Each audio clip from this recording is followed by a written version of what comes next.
Well, hello, good morning, everyone. I'm so glad that we are joined here today by this great group, members of the press. My name is Paula Cole, and I'm the Executive Director for Educators for Excellence Minnesota. At Educators for Excellence, we work to build a movement of educators who, through advocacy and organizing, work to fight for education equity in Minnesota. We are 2,300 members strong. 2/3 of our members are also proud members of Education Minnesota. 1/3 of our members are highly engaged teachers at public charter schools. I'm also a parent. I spent 7 years teaching and coaching my colleagues at Minneapolis Public Schools. I also chair the Richfield Board of Education. It's a district where over 70% of the students are BIPOC, and approximately 42% of them are also English learners. Educators for Excellence Minnesota has organized Lobby Day at the Capitol today because we are experiencing one of the worst crises of our times in Minnesota. A public school system that is not prepared to support students of color and those growing up in poverty. Minnesota often ranks at the top in high school graduation achievement when you look at rankings across the nation, but this is mostly true only for white students. Statistically speaking, as a Latina who wishes to see her children graduate from high school, I could not have chosen a worse place to live than Minnesota. We have been ranking at the bottom in the nation in education achievement for Black, Brown, and Indigenous students for years, and the COVID pandemic has only exacerbated this problem. With all the resources in our state, the reality of racial education inequity is shameful, it's also embarrassing, and it's just simply unacceptable. Educators for Excellence Minnesota has convened this group today to call on our legislators to please unite and use their power to pass a full policy agenda with measures that bring education equity to our public schools. The following list of priorities has been put together by this year's teacher action teams at E4E. These teams are led by our members who have recently collaborated for a period of 2 months, as they do every year, to evaluate the most pressing issues in education and to build a policy platform with the solutions to solve them. Together, they agreed on the following priorities, and some of them are here to tell you a little bit more in a minute or two. They're calling on legislators to make literacy a priority through funding, the use of scientifically proven methods for reading instruction, and demanding accountability for all schools. Our members also want to ask Minnesota legislators to ban most disciplinary suspensions for students in grades K-3 in order to end racial discipline disparities in Minnesota. Many of our BIPOC kids are suspended for infractions that are not really defined in any objective form, and that needs to stop. This group is also asking legislators to fully fund special education services, English language learning services, in order to free up districts from using general funding to provide the services that these students need. Additionally, E4E members are asking the legislature to tie the provisions of ELL funding with the LEAPS Act for English learners to increase accountability from school districts.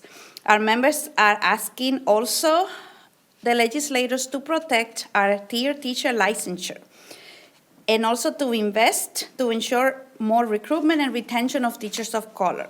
All of these things tie in together, and once resolved, we are going to really create the environment that all students need in Minnesota to succeed. So I will now pass the mic to our first teacher leader, Judy. Would you come join us at the podium, please, and share your story? Thank you. Hi, thank you very much. My name is Judy Brown, and I am here as an educator as well as a social worker. Last year, I was named Minnesota School Social Worker of the Year.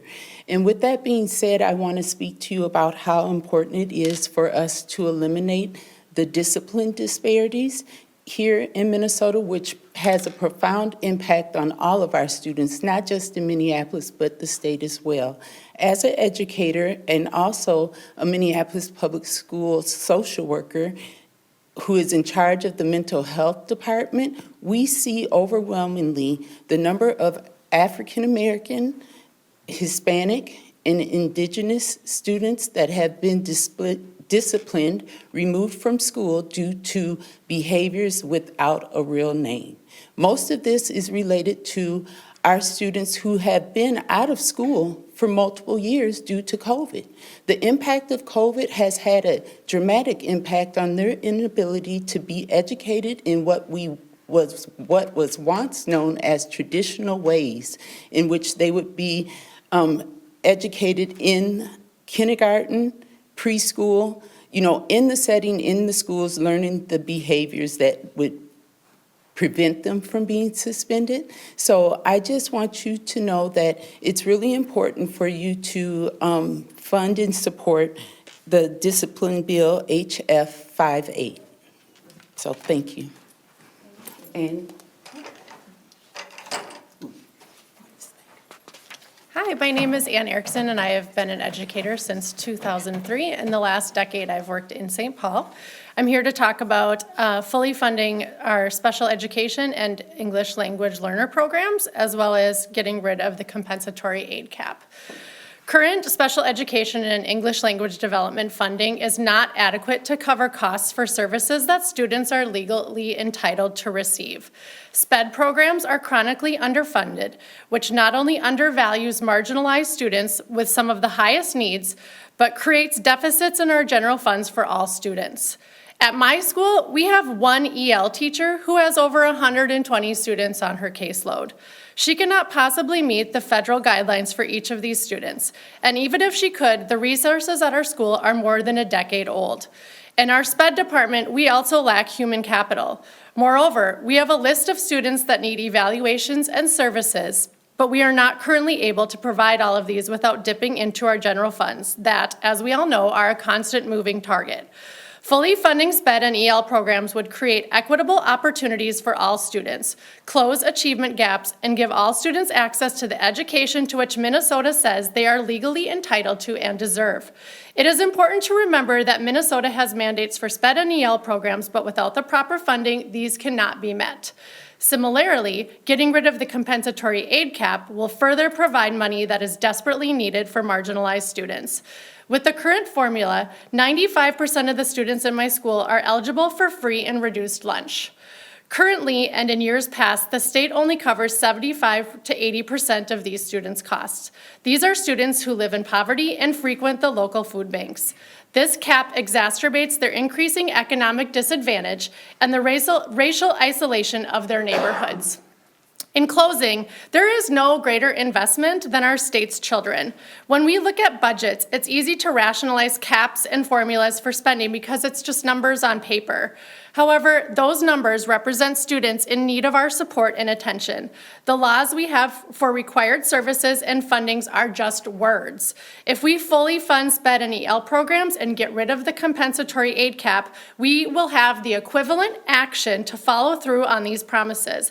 By not funding these programs and investing in our students, teachers' hands are tied. We are doing everything and more to meet the mandates of state laws. It is time for the state to produce the funding to meet the requirements they created and know are necessary for student success. And I'll now pass the mic to a student representative.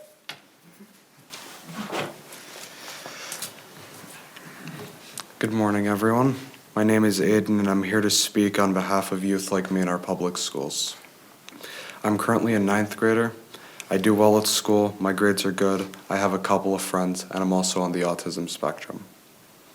When I was little, I couldn't communicate and struggled to make friends. Today, I'm doing well because I was able to receive the special education services that I needed at an early age. Sadly, those services are not fully funded by the government, and my success and that of others like me comes at the expense of my peers who are English learners, those who are growing up in poverty, and those from minority groups who are academically behind when they first started school in kindergarten. I'm here to tell legislators that it doesn't need to be this way. All students deserve access to have their unique learning needs met when they go to school. This can't happen if our government doesn't fully fund special education services and English language learning education. My peers and I also need to be taught by teachers who look and feel like us so that we may see ourselves represented in society. I am half Latino, and the only Hispanic teacher I've ever had was my mom. I've only had one black teacher, and that's a shame because he was the best elementary school teacher I've ever had. I also wish to speak about school suspensions. All the way to 6th grade, I was suspended often. Keeping me home from school never solved any problems, and I never learned a thing from it. Legislators, please do what's right for kids in Minnesota. Our state can afford it, and this is long overdue. Thanks for your attention. I now pass the mic to Paula. Good morning. I'm Paula Luxembourg, and I'm the parent of 3 children who attend Minneapolis Public Schools.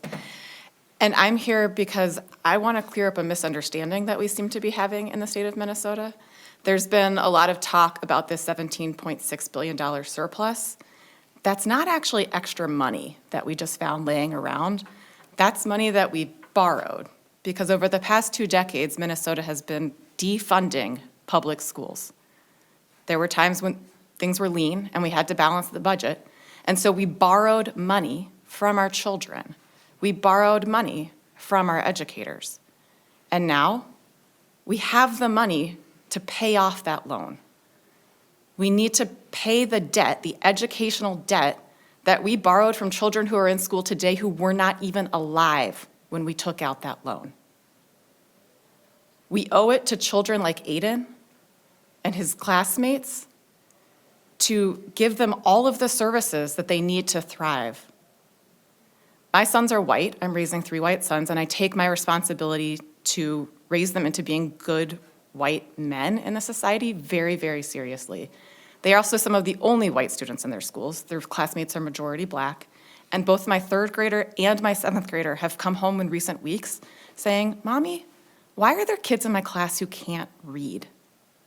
Okay, if our schools do not even have the resources that they need, if our educators are not being compensated well enough to even do the basic task of teaching our children to read, what are we even doing? What does the future of our state look like? So please, it's time to pay off the loan, to pay off that educational debt that we owe. And I'll just add that usually when you take out a loan, you're not just paying off the principal at the end. There's interest, right? So let's think about what would it look like if our schools were abundantly funded. Thank you.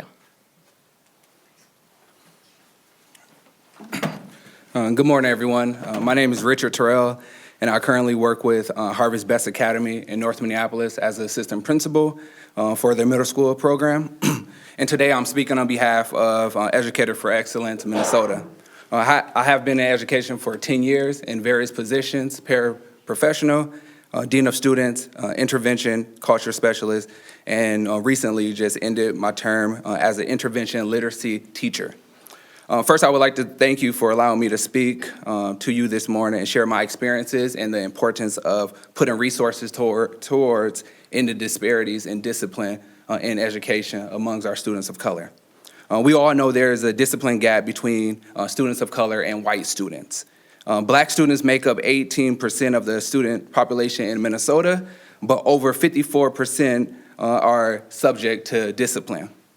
Black students were 8 times more likely to be suspended or expelled than white students. Students with disabilities were 2 times more likely to be suspended or expelled than students without disabilities. In addition, some people really don't know the effects this has on students of color. 1, on the school to prison pipeline; 2, the social and emotional development; 3, academic performance; and 4, just life after education. With all this, it grows the achievement and the opportunity gap. About 4 years ago, I started working with a 7th grader, a black young man. He was diagnosed with a learning disability in the 3rd grade and was evaluated for special education in the 4th grade for a social and emotional disorder. During our first interaction, he told me that teachers looked at him differently, treated him differently, and had low expectations for him. He got suspended many times for behavior that was perceived as disrespectful. After our first interaction, I quickly noticed that this young man was bright, he was a caregiver, he was loving, and he was honest, and he just wanted his teachers to look at him as a bright young black man. As we all know each other, as we get to know each other, we set goals and got parents involved, and everyone noticed a shift in him. His grades started to improve. He got involved in extracurricular activities and showing signs of getting out of special education, which he did when he got into high school. So my ability to coach teachers that worked directly with him made a major impact. We started a village connection that included his parents, his counselors, as well as his teachers. So what we need in education, we need more resources to provide teachers with ongoing support and professional development around culturally responsive teaching, restorative practices, and family group conferences. Another thing we need is resources to partner with community resources, community organizations to provide students with services around mental health, leadership development, and positive community engagement. Lastly, we also need resources to recruit and retain teachers of color. Thank you for your time, and now I will hand it over to Sonia, Minneapolis School Board Director.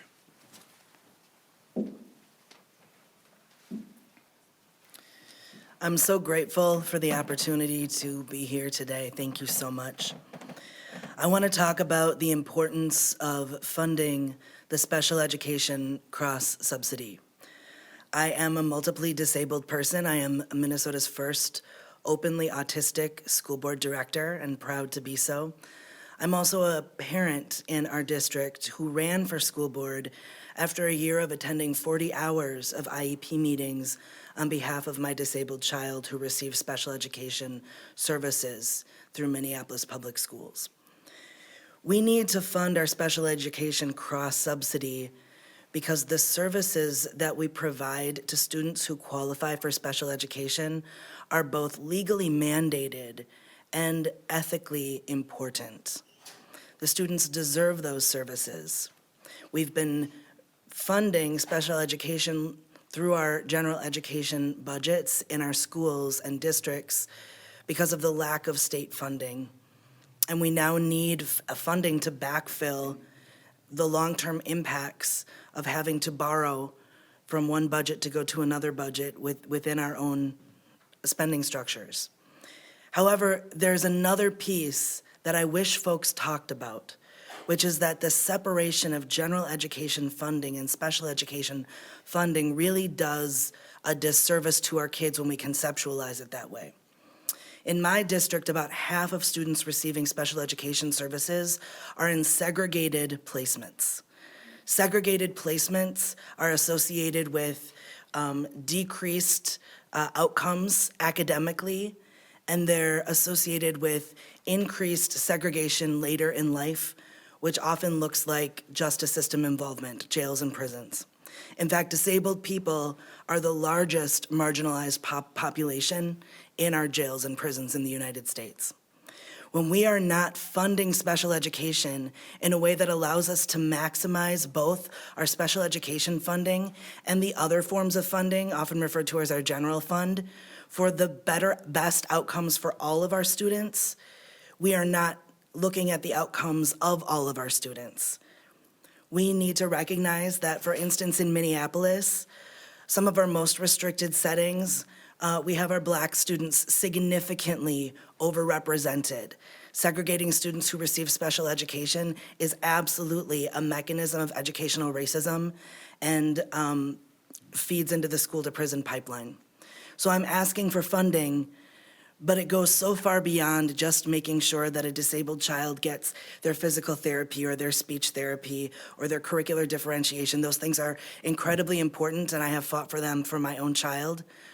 But when we look at our whole kids, when we look at what impacts their lives, and we look at how every child is a part of the valuable human diversity that we're lucky enough to have in our schools, we need to look at how we fund our schools holistically and know that every one student's outcomes are tied to every other student's outcome. We are all interconnected. Our kids are too, and we have to start funding them like we acknowledge that. Thank you so much. I'm now going to hand the mic over to Josh Crossan, Executive Director of Ed Allies. Thank you so much, Sonia. Hello, good morning, everybody. It's so great. It's an honor to be here today. Today we celebrate the second day of Black History Month. And we are reminded in Minnesota that we have one of the lowest teacher diversity rates in the nation. We are only beat out by our neighbors at North Dakota, South Dakota, Iowa, and Wisconsin, with about 5% teachers of color here in the state. With the teacher pipeline, we need to ensure that we're creating diverse, effective, high-quality educators in Minnesota. And we know that teachers of color, especially Black teachers, studies have shown that Black teachers improve student learning significantly. One Black teacher can increase high school graduation for Black students by about 30% and double the rates of rigorous coursework, honors coursework, PSEO, AP courses. So including or increasing the number of teachers of color here in the state of Minnesota will do tremendous work to close our race-based opportunity and achievement gaps. We know that the pipeline is broken, the teacher talent pipeline. When a student wants to explore teaching, they have to be high school graduates, they have to be college graduates, they have to be proficient in literacy and math. To grow in the profession of teaching, they have to be able to keep their license. And here's what I'm here to talk to you about today. In extreme teacher shortages throughout the state, especially for teachers of color, there are threats right now to reduce the number of licenses given to teachers based on arbitrary measurements. We created licensure to keep certain people out, and unfortunately, that has become a race-based issue. Tier 1 and Tier 2 teachers, for example, here in the state, 20% of teachers of color are teaching with a Tier 1 or Tier 2 license here in the state of Minnesota. If we reduce or eliminate Tier 1 and Tier 2 licensure, making it more difficult for teachers to stay in the classroom by eliminating renewals, we will be effectively pushing teachers of color out of the classroom. 50% of our special education teachers, 50% are teaching with a Tier 1 and Tier 2 license. There is an initiative right now to make sure that special education teachers cannot teach in the classroom with a Tier 1 and Tier 2 license. That would get rid of 50% of our teacher workforce in that space. And that's not only getting rid of our Tier 1 and Tier 2 teachers, that's also getting rid of our Tier 3 and our Tier 4 teachers. All of our teachers are frankly overworked, exhausted, seeing consolidated classrooms, and students deserve better. If we eliminate one teacher, another teacher is going to take on that load, and it's only going to exacerbate our teacher shortages beyond the teachers who are being impacted directly. So an initiative for E-Free and Ed Allies is to ensure that teachers of color get to keep their license, get to stay in the classroom, and are supported and promoted within the profession of teaching rather than pushed out. So thank you so much.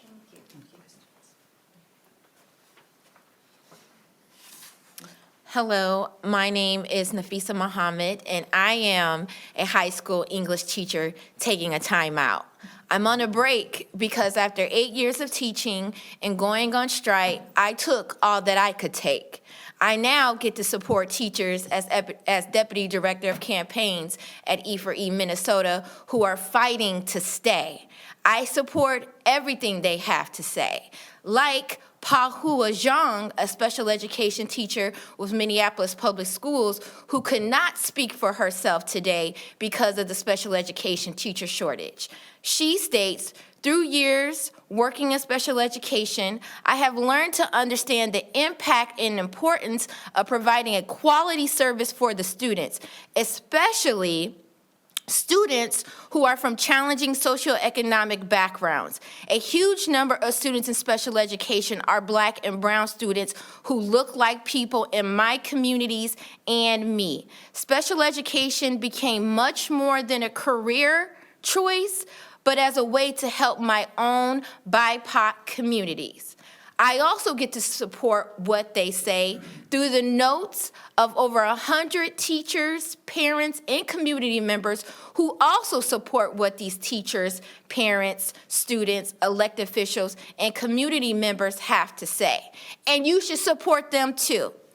Would it sound better to say, fully fund our future instead of fully funding education?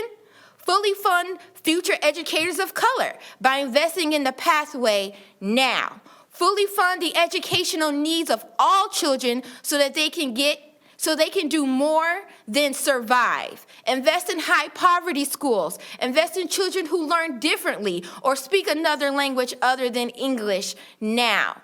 It's 2023. If the children are the future and the future is here, as the adults in the room, you can look around and see the results. We can see what happens when we don't invest in education. Like anything you neglect, there are gaps.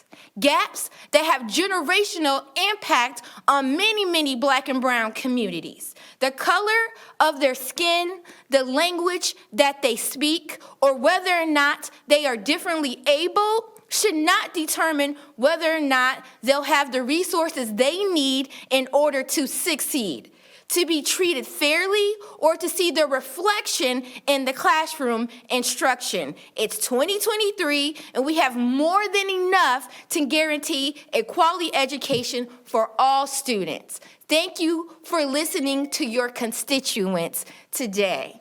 Are there any questions?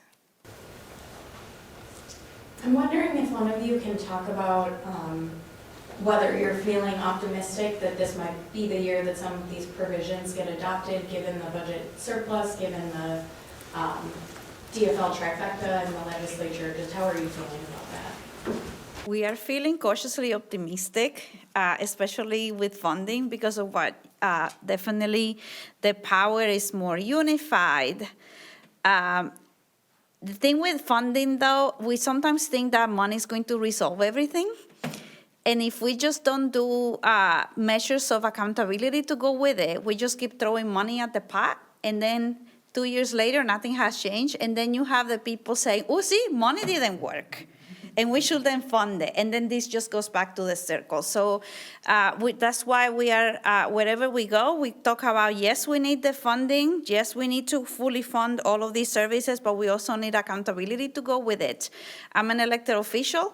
I'm also an organizer, and I can tell you, like, it's pulling teeth. If it's not in statute, it's pulling teeth. It's never, things just don't happen unless we're mandated to do it that way. And that's why it's so important for legislators to take that step and to truly own it and take the fight to the end with everything that's needed. Can you talk about some of the accountability measures that you want to see built in? Yes. So some of the things, one very clear example to me is the LEAPS Act, which was established in Minnesota already in statute in 2014. I have my notes about that because I was one of the teachers fighting for that way back when. So, This act adds definition and accountability reporting for students with limited interrupted formal education. It adds provisions for districts to institute bilingual and multilingual seals on high school diplomas. Okay. And so what that does is, like, what is happening? So things like the best workforce? World's best. So things that you require, like I'm on a school board, so every year I have to hear, like, these are the percentages, these are the things that happen. And that's information that goes out publicly. And this is exactly also how we know that even in Richfield, where you graduate, we've graduated the last couple of classes in the 3 years with no achievement gaps by race. Our kids learn English, and our students with special education needs are still behind. So it's almost like there's so many ways to where the government will say, we will withhold funding from you unless you do this, unless you show these results, and we need more of that right now. Because if not, there's often no intentionality from the district to do what's really harder to do and to take on that fight. Do you want to add something to it? No, that was great. I mean, I think, so Minnesota has the World's Best Workforce Report, which is our only accountability system here in the state of Minnesota. There are a couple of initiatives within that. Are schools closing achievement gaps? Are kids graduating high school on time? Are they reading at grade level? Are they doing math at grade level? There are efforts to increase the world's best workforce. Can we add suspensions and expulsions data? Are schools reducing suspension and expulsions? Are we enrolling kids of color into rigorous courses like AP honors courses? and then holding schools accountable to those new metrics. Unfortunately, last year, under Senator Chamberlain, who's no longer in the Senate, he tried to eliminate the World's Best Workforce Report. That's an effort again this year. There are some legislators who are trying to eliminate our state's only accountability system. So we're attacking this from two fronts. We're defending our state's only accountability system, and we're trying to add to it to make it reasonable and common sense for what students and parents want and need from their schools. Does that answer your question? It does. I think I go on a deep dive everywhere. All right. Thank you. Well, thank you so much. Thank you. Have a great rest of your day. We're gonna be heading now and hand out personalized note cards to legislators from our members and community members. So we'll continue to see you throughout the day. Thank you.